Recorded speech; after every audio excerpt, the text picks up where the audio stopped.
नयाँ वर्ष लागेको पनि 3 दिन भइसकेको छ अनि तपाईहरुमध्ये कतिजनाले चाहिँ यो वर्ष आफ्नो वेट लस जर्नी स्टार्ट गर्नुभयो त?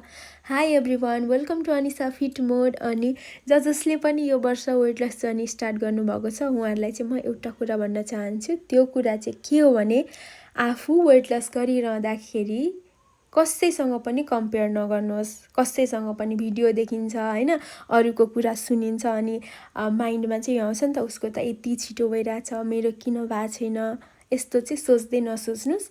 जस्ट आफू चाहिँ कन्सिस्टेन्सीका साथ लागिरहनुहोस् भन्न चाहन्छु।